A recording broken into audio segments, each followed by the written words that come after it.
మామూలుగా మనం ఏమైనా ఒక ఏలియన్స్కి సంబంధించిన వార్తలు అలాగే యూఎఫ్ఓ చాలామంది యూఎఫ్ఓ ఏలియన్స్ సో ఒకలాంటి సబ్జెక్ట్ అని అనుకుంటారు.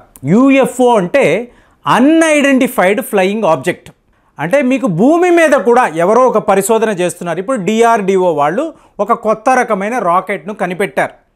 ఇది మీకు ఇలా గగనతలంలో ఎగురుతుంది. సడన్గా ఒక గ్రామస్తులు చూసి ఇదేదో యూఎఫ్ఓ అని వాళ్ళు అనుకోవచ్చు. సో ఇది ఎక్కడైనా కూడా జరగవచ్చు. కానీ అదే ఏలియన్స్ అన్నారు అనుకోండి, గ్రహాంతర వాసులు వేరే గ్రహాల నుంచి వాళ్ళు భూమి మీదకి రావడం. సో ఈ తేడా అనేది, ఈ డిఫరెన్స్ అనేది మనం తెలుసుకోవాలి. రెండు ఒకటే అని చాలామంది మాట్లాడుతూ ఉంటారు. అలా కాదండి. దేనినైనా కూడా మీరు అన్ఐడెంటిఫైడ్ ఫ్లయింగ్ ఆబ్జెక్ట్ అనొచ్చు, లేదా అన్నోన్ ఫ్లయింగ్ ఆబ్జెక్ట్ అని కూడా అనొచ్చు. సో మీకు ఇలాగ ఒక సంఘటన జరిగిందనుకోండి, ఎటు చూసినా కూడా మీడియాలో యూట్యూబ్ వీడియోస్ చాలా వైరల్గా సర్క్యులేట్ అవుతూ ఉంటాయి. సో ఇలాగా వరస పెట్టి 2-3 సంఘటనలు జరిగాయి అనుకోండి, అప్పుడు పరిస్థితి ఏమిటి అంటే మీకు ఏంటో నాకైతే ఒక మిస్టరీ అండి.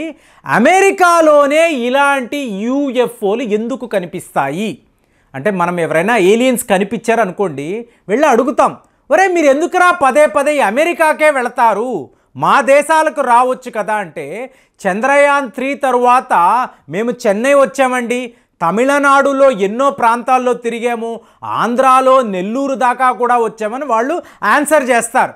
కానీ మేము ఎక్కువగా అంటే ఒక టూరిస్టులాగా ఎక్కువగా అమెరికాకే వెళుతూ ఉంటామండి.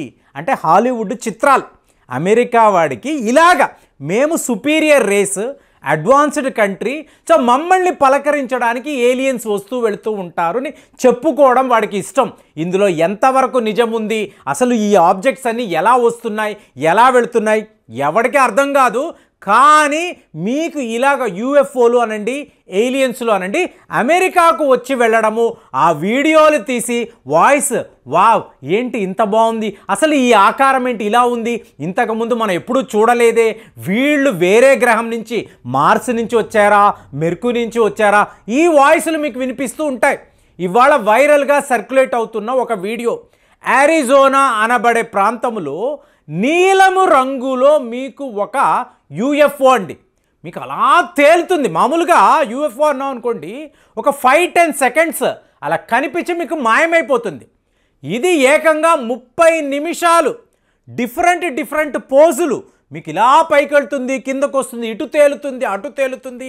ప్రజలందరూ బిత్తరపై చూస్తున్నారు. అక్కడే వాయిస్లు, ఇంతవరకు నా జీవితంలో ఇలాంటి ఒక ఆకారంలో ఇలాంటి ఒక ఆబ్జెక్ట్ను చూసిందే లేదు, ఇది ఒక విమానమా కాదు కదా, హెలికాప్టరా, డ్రోనా, మిజైలా, ఏమిటి ఇది ఇంత విచిత్రంగా ఉంది, నీలి రంగులో ఇలా ఎలా ఉంది, ఇదే మీకు చర్చలు. సో అరిజోనాలో అమెరికాలో యూఎఫ్ఓ వాళ్ళు వచ్చి వాళ్ళు తిరిగి వెళ్ళిపోయారు అని చెప్పి మీరు నేను అనుకున్నాము, న్యూస్ పేపర్లో యూట్యూబ్ వీడియోస్ చూసాం.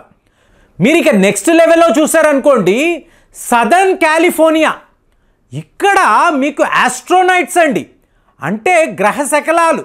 ఈ గ్రహ శకలాలు వరుసగా ఆకాశంలో ఎగరడం చూడండి. ఆ రోజుల్లో అనేవాళ్ళు, మీకు ఎక్కడైనా చూడండి కామెట్ అంటాం కదా, మీకు తోకచుక్క, ఈ తోకచుక్క కనిపించింది అంటే మీకు ఆ దేశానికి అరిష్టం. ముఖ్యంగా రాజుగారు, రాజవంశము, వీళ్లకు చాలా పెద్ద సమస్యలు వస్తాయి, వీళ్ళు పతనం అయిపోతారు అని చెప్పేసి ఆ రోజుల్లో మీకు జ్యోతిష్యులు మీకు ఇలా భవిష్యవాణి చెప్పేవాళ్ళు.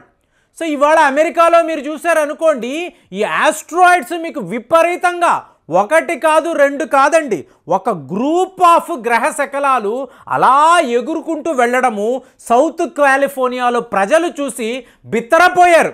ఇలా ఎలా జరుగుతుంది, సడన్గా మీకు అంటే వస్తే మీ భూమి మీద పడాలి, లేదా కొండో గుట్ట మీద పడాలి, ఒక పెద్ద క్రేటర్ క్రియేట్ అవ్వాలి.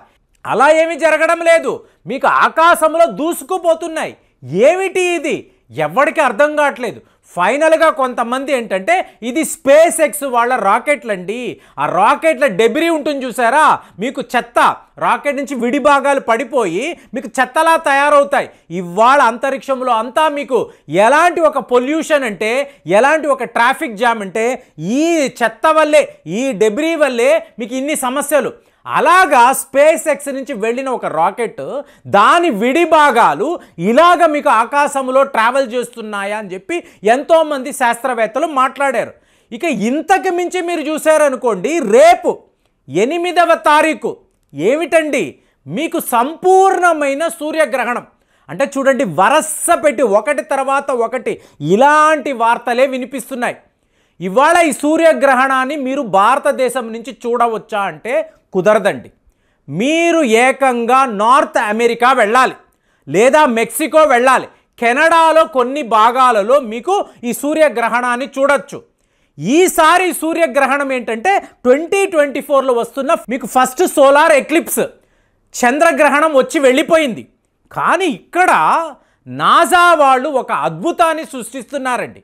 అంటే 3 రాసుల వాళ్ళకి చాలా చాలా ప్రమాదకరమైన గడియలు. ఈ సూర్యగ్రహణం విషయంలో జాగ్రత్తగా ఉండండి, పలానా పూజలు చేసుకోండి అని చాలామంది మాట్లాడుతున్నారు. ఆ విషయాలు మనకు వద్దండి, ఇలాగే జరగబోతుంది అని చెప్పి అందరికీ తెలిసిన తరువాత దాన్ని మీరు నేను ఆపగలమా? ఆపలేము కదా.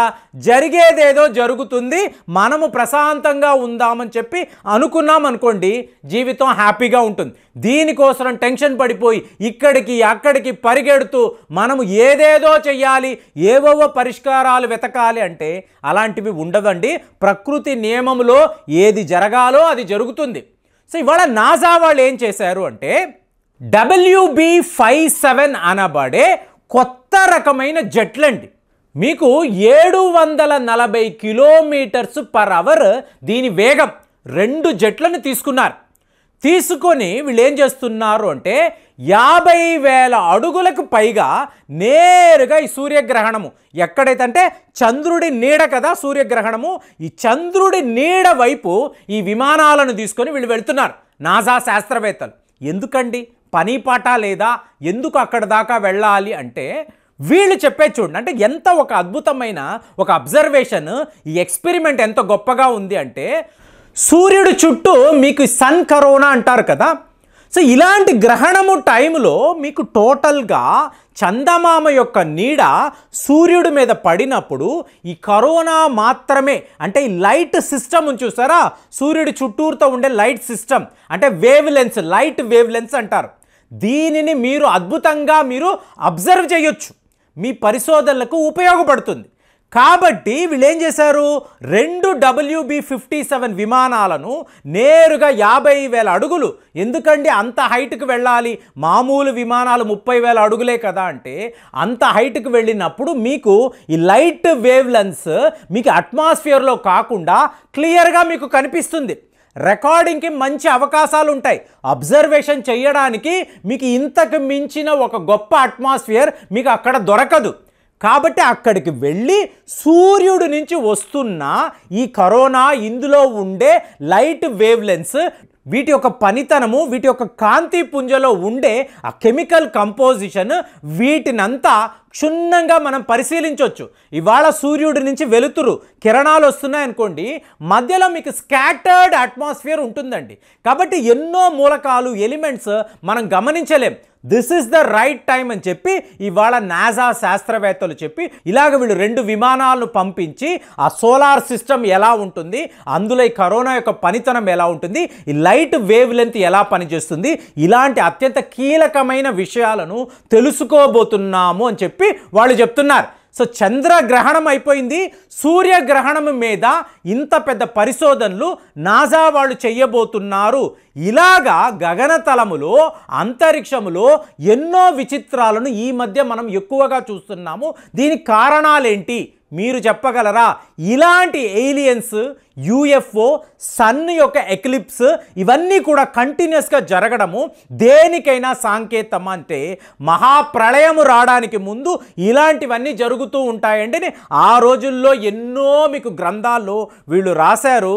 మరి మీకు ఒక గ్రహ శకలం కనిపించింది, ఒక యూఎఫ్ఓ కనిపించింది, మీకు ఇప్పుడు సోలార్ ఎక్లిప్స్ కూడా ఉంది అన్నప్పుడు ఇదంతా దేనిని సూచిస్తుంది? కామెంట్స్లో రాయండి. మళ్ళీ వచ్చే వీడియోలో కలుద్దాం. జై హింద్.